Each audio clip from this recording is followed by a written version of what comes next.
Welcome to Conversations with the Modern Girl, the podcast hosted by myself, Shamika Patterson, the guru of mental health and well-being.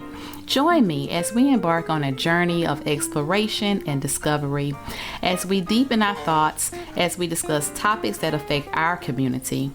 I coin myself the queen of randomly thinking, and as I'm randomly thinking and having these discussions in these podcast episodes, I invite you to join me with these thought-provoking discussions on a wide range of subjects, from lifestyle trends to the culture of the Black church, and also discussing some obstacles that we face in middle-class America, also to the intersection of mental health and well-being. Be prepared to be inspired, challenged, and empowered as we engage in meaningful conversations that aim to spark positive change and personal growth. Get ready to expand your horizons and enhance your understanding of these important issues in Conversations with the Modern Girl.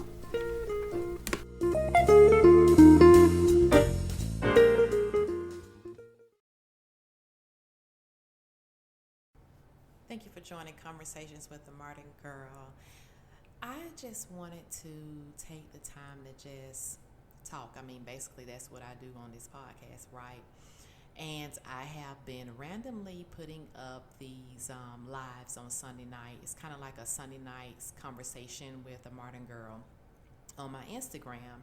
And I have been working diligently to try to see how to stream all of this so it can all come from one platform, but go to all of my socials so that anyone that follows me can be able to see it in real time. And I'm working on it, right? It's a work in progress.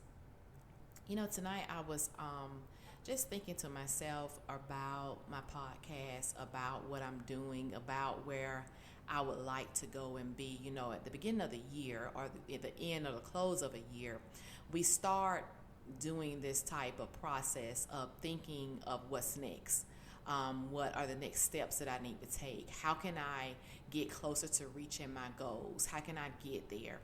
And a lot of times, if you let it consume you, it can almost be like a nuisance, you know, to you, trying to figure out the steps to take to obtain whatever it is that you are chasing after in this life. And it's so much pressure in the world for you to be able to be something, to create something, to get noticed, to, you know, have X amount of money, to be able to be, you know, in a good, solid relationship, or to have your mental health intact, or check your mental health. You know, it's just a lot of demands on our lives that, when I think about it, I don't think my parents had to deal with things like that. I think social media, movies, TV, all this stuff, entertainment has pushed us in this direction of wanting to go extremely hard for this instant gratification, if that makes sense. And so we all get on this wheel of, I got to get next. I got to do what I got to do. I got to get to this next level. I got to see what I can do to make this, or see what I can do to connect that. And if you allow your mind to run rampant in those thoughts, it can become exhausting. I mean, really exhausting, that you have to kind of step off that thing and just kind of let it die down some, almost, you know, just to stop everything. I took the time to do just that recently. I took the time to just step out of the normal life routine and decompress and get my thoughts together. I didn't study any material. I didn't try to do anything outside of the norm of just relaxing and taking care of me, getting up when I wanted to, going to sleep when I wanted to, watching documentaries, making notes here and there, just things that did not require a whole lot of my energy. And I think having that time of peace has placed me in a place where I feel like, you know what, this is something I need to do more often. And I encourage other people, if you can, to carve out that time where you can do that. I mean, you don't have to go anywhere far, but you need to get somewhere just secluded by yourself with your own thoughts. And don't let people interfere with that. Don't let people phone you and call you and try to take over your time. No, just get to a space where you're quiet and you can think and just be in that space by yourself. I was watching something on social media, and it was Denzel Washington, and he was talking about, he was like challenging people to, in the first thing in the morning, take about, I think he said like 5 minutes or so, to just sit in stillness, in quiet, in peace. Don't grab your electronics. Don't say anything to anyone. Don't, just sit there in your thoughts. And it's going to be difficult because we're so used to going, so used to doing, so used to talking, so used to always being on, right? We hit the floor running full speed for the whole day. And, to have that amount of time to just sit in your thoughts and just think and meditate, ask yourself, what would you think about? What would you focus on in that frame of time, first thing in the morning? First thing in the morning, when I am quiet in the stillness, I usually, search for scriptures, or, I recall scriptures is what I should say, in my mind. And something that I have been doing lately is I pray and I say, this is what I pray every morning, but in this particular prayer that I've been doing here lately is, Lord, get inside of my mind before I allow my own thoughts and my own negativity and my own anxiety to take over my mind. Something along those lines, so that God takes charge of my thoughts for that day, instead of me trying to cloud my mind with judgment or self-doubt or, negative thinking, second guessing myself. I just ask the Lord to just get in my mind and just help me to be able to go through this day with positivity, and to have positive thinking, and not to, badger myself. We all have that habit of talking ourselves out of things, talking ourselves into the negative, or looking more so at the negative in certain aspects. And that's something that we need to learn how to dial back. And so in the morning lately, just saying, control my thoughts before I try to get in my mind, in my heart, in my spirit. Give me a spirit of thankfulness and joyfulness, as I navigate throughout this day. Giving myself that positive energy moving into my day is where I am right now. The beginning of the year, I said that I was going to be very intentional about this year. And I've tried to do my best to be intentional with friendships, trying to make sure that I am showing up for people that show up for me, trying to make sure that I am taking care of myself, being intentional about taking care of myself, being intentional about my goals, being intentional about how I love on my family, how I spend time with my children, how, I devote myself to things that love and care and nurture me, being intentional in that aspect, being intentional on the things that mean the most to me and that give the best feedback back to me is where I was the beginning of this year.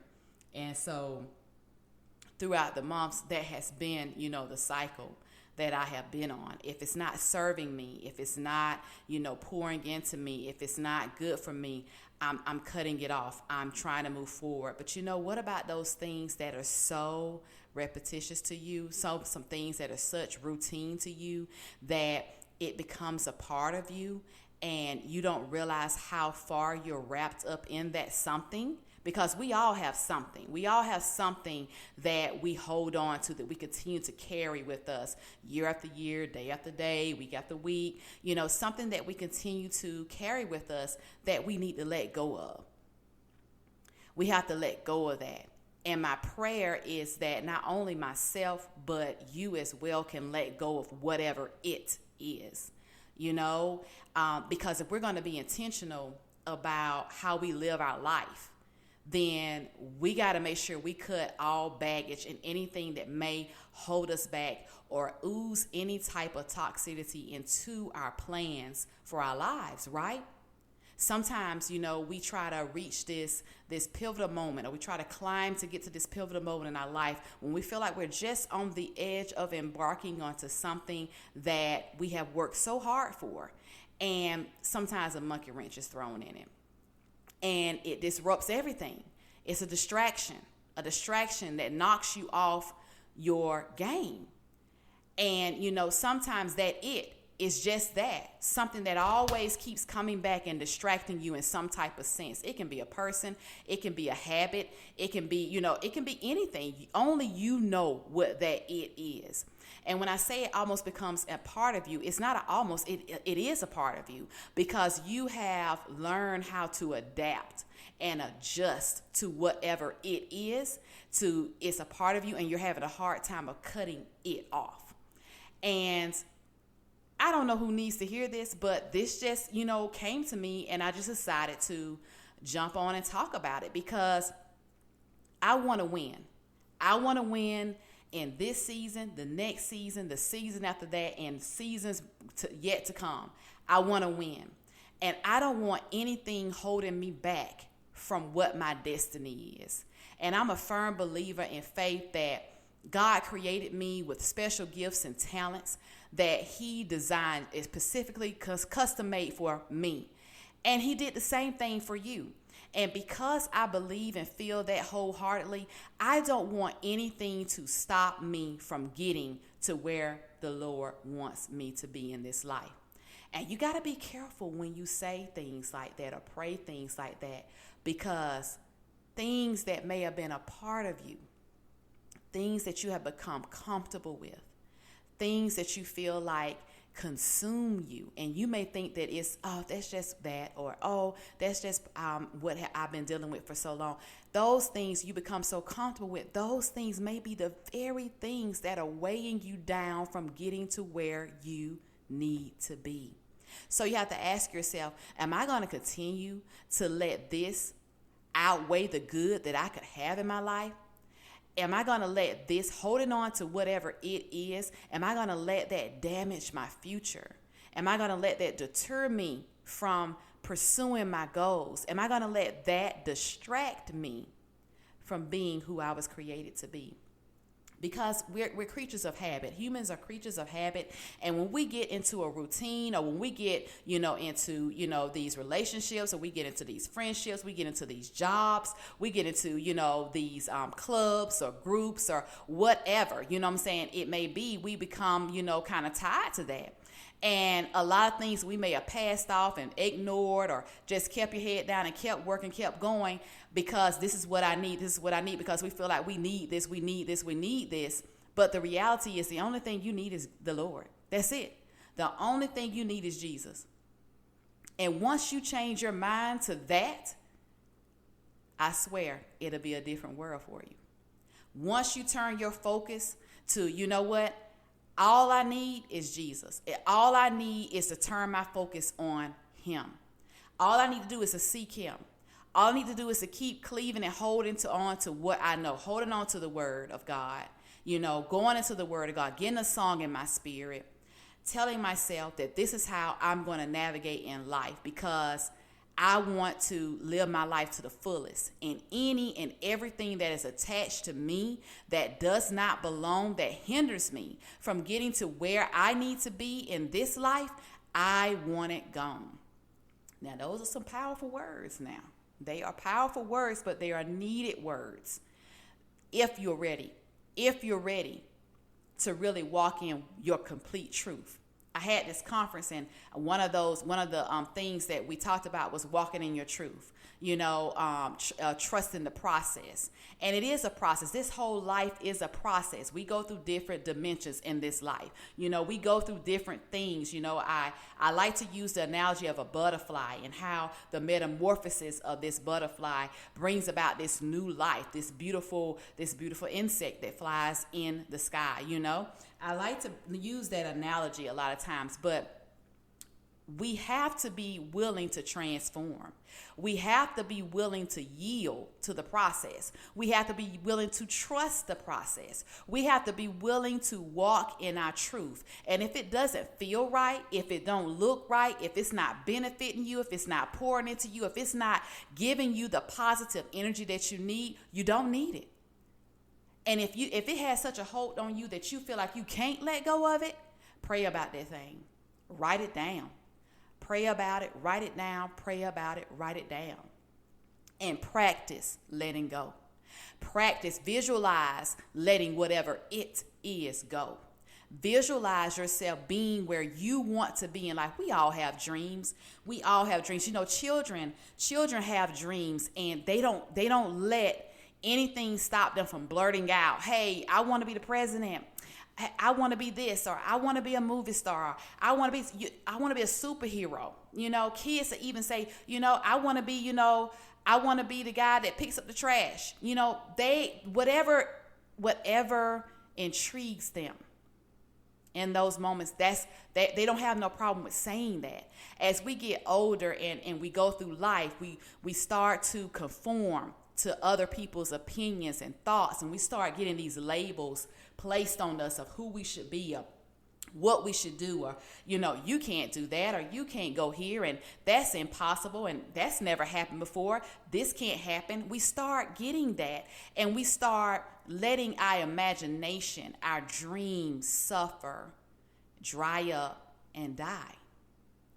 So in this new year, I'm revisiting those dreams, and I challenge you to revisit those dreams.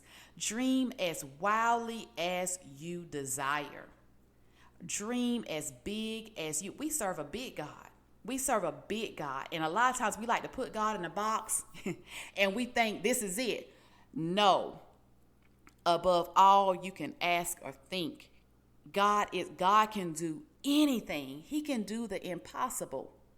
He can do the impossible. He can exceed your expectations. You may be thinking on this scale that's down here, but he may be thinking on a scale that's out in the orbits somewhere, in space somewhere.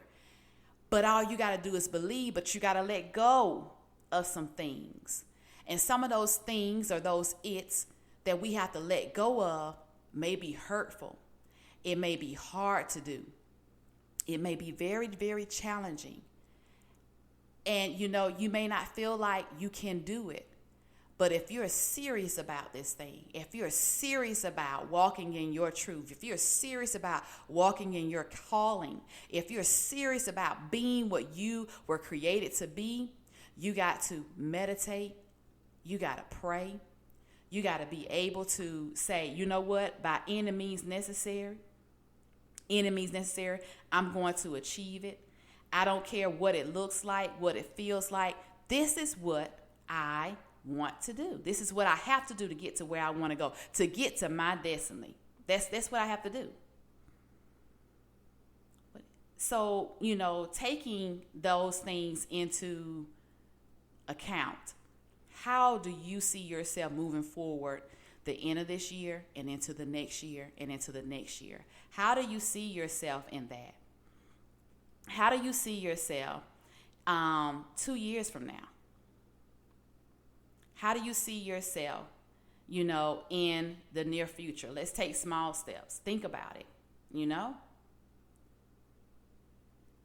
And when you are making these plans and you are trying to let go of it, trying to make sure that you are doing what it is you were created to be, or trying to define what it is you're supposed to be, always use the key, and the key is prayer.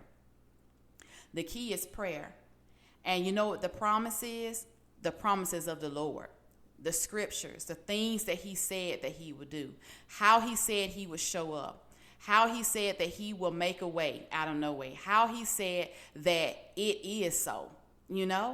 Those are the promises of God that we must hold on to. And a lot of times that's all we have, because when it looks bleak, when it looks impossible, when it looks hard, we don't have nothing to stand on but the promises of God. So when you're battling that it, or when you're battling that thing, or whatever it is that's been tying you down or holding you back, stand on the promises of God. You're more than a conqueror.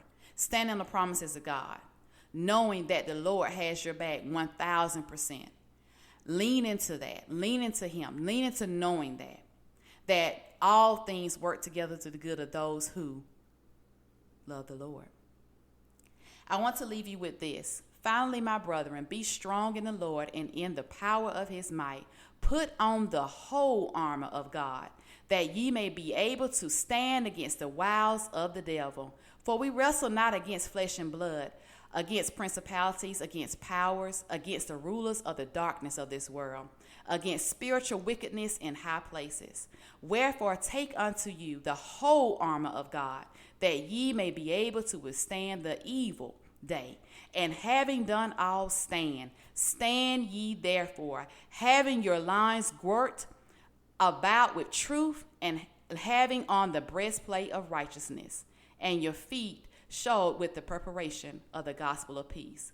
Above all, taking the shield of faith, ye shall be able to quench all the fiery darts of the wicked, and take on the helmet of salvation and the sword of Spirit, which is the word of God, praying always with prayer and with supplication in the Spirit, and watching thereunto all perseverance and supplication for all saints.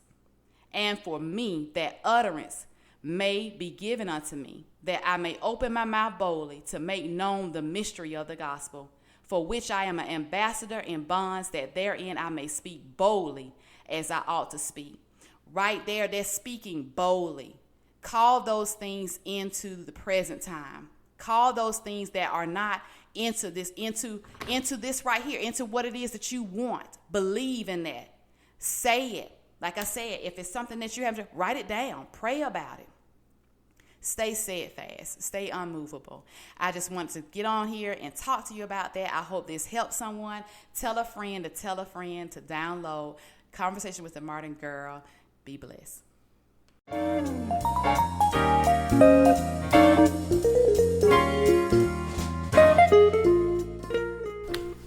Thank you to all the listeners out there. I ask you to please go to my YouTube page and like and subscribe to Conversations with the Martin Girl.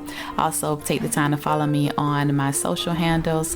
Instagram is Martin Girl Movement. Facebook, same Martin Girl Movement. Thank you.